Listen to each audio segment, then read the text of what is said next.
Hello বন্ধুরা, welcome back. আপনাদের সবাইকে আবার আমার এক্সেল চ্যানেলে স্বাগতম।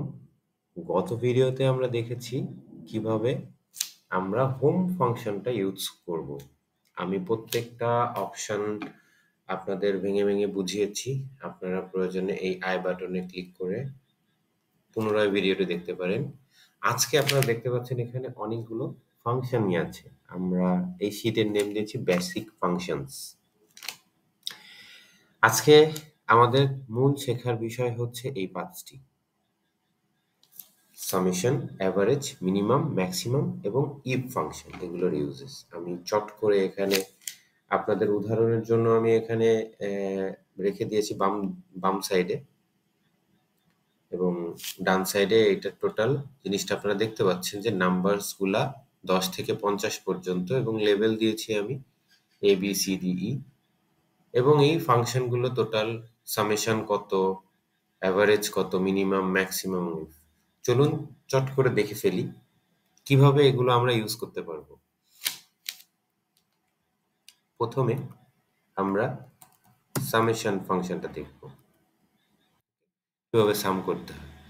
এখানে জাস্ট নাথিং, আপনারা এই ফর্মুলা বারে যে ইকুয়াল সাম, এই সাম ফাংশনটা ডাবল ক্লিক করবেন। তারপরে যে সেলগুলোর আপনারা সামেশন করতে চান, দ্যাট মিনস যোগ করতে চান, সেগুলোকে সিলেক্ট করে দিবেন।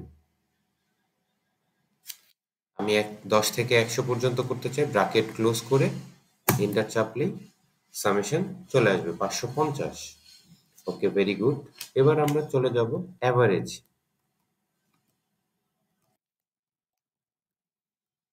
অ্যাভারেজ কিভাবে করতে হবে? সেম ওয়েতে আমরা প্রথমে যে সেলটাতে অ্যাভারেজ করব সেখানে ধরে ফাংশন সেলের এখানে ইকুয়াল,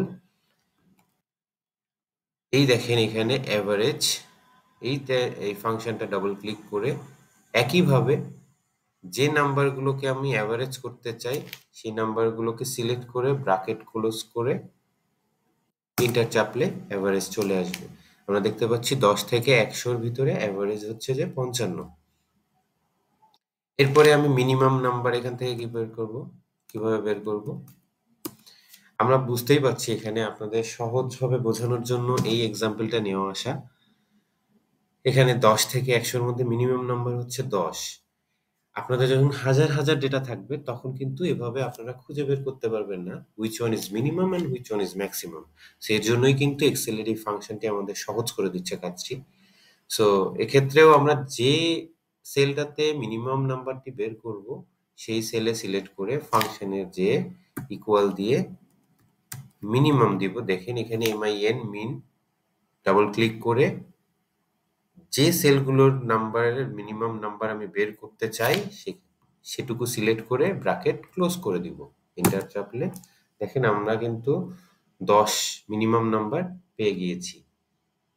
সেম ওয়েতে ম্যাক্সিমাম নাম্বারটাতেও জানি আপনারা পারবেন।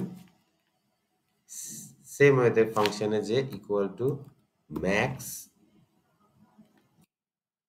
numbers that I want to get the result from, then bracket close, press the enter button, see maximum number 100.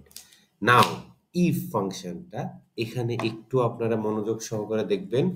if ফাংশনটাতে একটু যখন আমি ফর্মুলা প্রেস করব, ফর্মুলা যখন ইনপুট দিব তখন সেটা একটু ডিফারেন্ট হবে। আমরা এখানে আমি দেখেন আপনাদের এখানে লেসার অর গ্রেটার। এখন ধরেন আপনাদের এখানে নাম্বারস আছে 10 থেকে 100, কিন্তু আপনাকে বলে দিয়েছে যে অ্যাভারেজ, আপনাকে দেখা গেল আপনার অফিসে বা আপনার স্কুলে বলে দিয়েছে যে 70। মনে করেন এটা একটা স্কুলের রেজাল্ট নাম্বার, একটা স্কুলে 10 জন স্টুডেন্ট আছে, বা একটা স্কুলে 50 জন স্টুডেন্ট আছে, তার ভিতরে এই 10 ক্যাটাগরির নাম্বারটা পাওয়া গেছে। 10, 20, 30 থেকে 100 করে এই 10 ক্যাটাগরির নাম্বার পাওয়া গেছে। এখন আমরা মনে করছি যে 70 নাম্বারটা হচ্ছে যে, বা 40 নাম্বার হচ্ছে যে 5 নাম্বার। তাহলে 40 এর উপরে যারা আছে তারা হচ্ছে যে গ্রেটার, এবং 40 এর নিচে যারা আছে তারা হচ্ছে যে লেসার।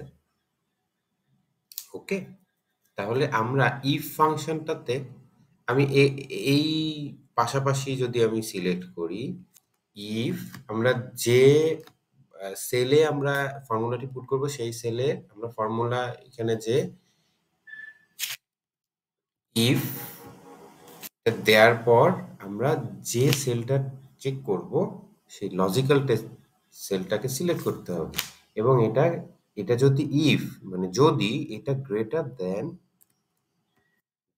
দেন আমরা কত বলেছিলাম 40, গ্রেটার দেন 40 হয়, তাহলে লজিক্যালি যদি এটা সত্যি হয় তাহলে সেটাকে আমরা গ্রেটার ধরবো।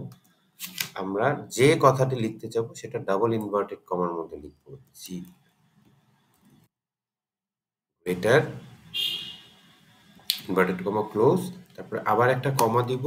আর যদি এটা ভুল প্রমাণিত হয় তাহলে লেসার হবে। এটাকেও আমরা ডাবল ইনভার্টেড কমার মধ্যে দিয়ে ব্র্যাকেটটা ক্লোজ করে দিব। সি আমরা কিন্তু 10 40 থেকে ছোট। আমরা আরেকটা প্র্যাকটিস করি, ইকুয়াল টু ইফ এটা ইজ গ্রেটার দেন 40 হয়,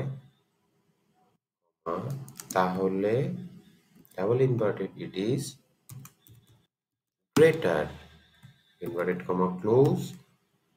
যদি ফলস হয় দ্যাট মানে থেকে বড় না হয় তাহলে হবে লেসার ইনভার্টেড কমার ভিতর, inverted comma close bracket close C lesser. আমরা কিন্তু প্রত্যেকটা সেলেই কিন্তু এভাবে ফর্মুলা পুট করব না, আমাদের ফর্মুলা পুট করা হয়ে গেছে। আমাদের যে পর্যন্ত দরকার এটা যদি আমরা এই প্লাস চিহ্নটা আসলে টেনে দেই তাহলে কিন্তু অটোমেটিক চলে আসে। দেখেন আপনার 40 পর্যন্ত লেসার, 40-এর পরে সবগুলোই কিন্তু গ্রেটার হয়ে গেছে। আর গত ভিডিওতে আমরা শিখেছিলাম যে কিভাবে সবগুলো বর্ডার করা লাগে। এইভাবে আমি বর্ডার করে দিলাম। আর আমরা এখানে যেটা পেয়েছিলাম এটা ইফ ফাংশন ইউজ করে এই ডেটাগুলো পেয়েছি। সো এই ছিল আজকে আপনাদের সাথে আমার ভিডিও। আশা করি সবাই বাসায় অনেক অনেক বেশি প্র্যাকটিস করবেন। সবাই ভালো থাকবেন, সুস্থ থাকবেন। Signing off. Thank you.